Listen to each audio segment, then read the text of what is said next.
Winawasiwas na nga ng hangin ang aking pagmumukha, no? Pero ang ganda talaga ng weather today. Kahit mahangin, hindi mainit, hindi humid, at nakita ko si Mr. Sunset. Ayan po yung dagat natin. Grabe, sobra ding maalon. May mga naglalakad, may nagja-jogging. Ang lakas talaga ng hampas ng hangin. Sa totoo lang, nag-enjoy talaga ako. Grabe yung pakiramdam. Kasi hindi talaga ako taong labas. Kaya pag may ganitong feeling, ini-enjoy ka talaga. Ganyan lang po kabilis ang lakad namin. Normal walking lang po ang therapy ko, 30 minutes a day. Kaya tamang enjoy lang with the sunset. Tapos si Daddy may ka-chat. Ewan ko ba kung sino talaga ang ka-chat nito. Parang may duda na ako. Ayan po yung natin, kapaligiran natin. Wala pang masyadong tao. Pero may maya-maya lang, marami na pong taong maglalakad dyan, magpipiknik, kung ano-ano pa. Ayan lang po, tamang lang talaga tayo vlog. Si Daddy busy talaga siya sa kakachat ng aking pamangkin. Mga langga, samahan niyo ako mag-enjoy sa napakagandang view natin. You want to play? Maligaling na po sa iniwanan yung mga anak niya. Nagpadidi po siya. Nung nakita niya ako, tumakbo at nakipaglaro. Maharot. Ayan, gusto niyang siguro naglalambing lang. Hello, hi. Ang lambing ng pusa, sanay talaga siya sa tao.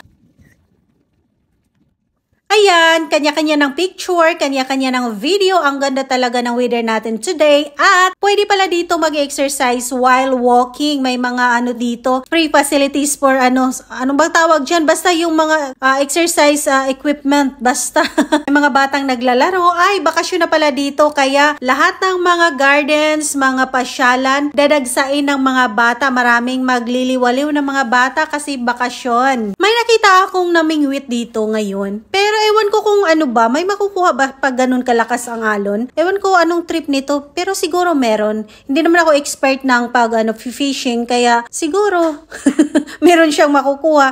Kasi nagtatsaga talaga siya. Pero in fairness, ang ganda talaga ng sunset. Si Daddy nakaabot na sa finishing line, kaya stop! Stop muna siya. Dapat antayin niya ako para sabay kaming makabalik papunta sa sasakyan. Sa exit kasi ng bias ko, parati akong naiiwanan. Kaya sabi ko sa kanya, videohan mo muna ako. Pa ako. Kunwari mula doon hanggang dito. Para naman makita nila ako kunwari. Gusto ko dito, mga ganitong oras lang. Pero pag sa gabi kasi, napaka-boring. Ang tahimik, tapos walang katao-tao. Feeling ko may mangre-rape sa'yo anytime.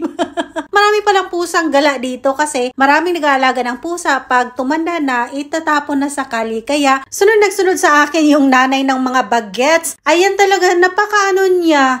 Lambing. Tapos gustong-gusto niya yung pinipet siya. Nasanay talaga siya. Siguro may nagbibigay dito ng pagkain sa kanya. Tapos nilalaro siya, pinipet siya. Kaya siguro akala niya ganun din ang gagawin ko sa kanya. Kasi maraming nagpapakain dito ng mga pusa. Kaya lang minsan, ang dugyot na talaga ng kapaligiran dahil din sa mga nagmamahal na sobra namang pagmamahal, walang kasamang paglilinis. Pero bawal talaga yan dito. May batas talaga. Pag nahuli ka dyan, ay naku, napakalaking penalty at may kasama pang kulong. I-check muna natin ang CR dito kung malinis ba. Pero alam ko malinis dito kasi may mga talaga rurundang mga tagalinis sa mga bawat pasyalan. Kaya I'm sure na malinis at hindi po ngayon weekend, kaya sure na sure ako. Hindi talaga ako din umuupo sa mga ganong mga bowl. Si Daddy din hindi. Ang iniihian ko, ipapakita ko sa inyo kung saan ako umiihi. Pag iihi ako sa mga public, yan po, ganyan po na yung old style. Yan po ang iniihian ko para hindi na ako upo sa inodoro. Kasi pag sa inodoro, nakatuwad talaga ako. Tapos may heater din dito. Kahit CR lang yan, may heater kasi pag time talagang tag-init, grabe. Parang kumukulong tubig. Day, ibubuhos mo sa puwit mo ba? Mga langga, pasensya na for today's voice over. Ngarag talaga ako ngayon, pagod.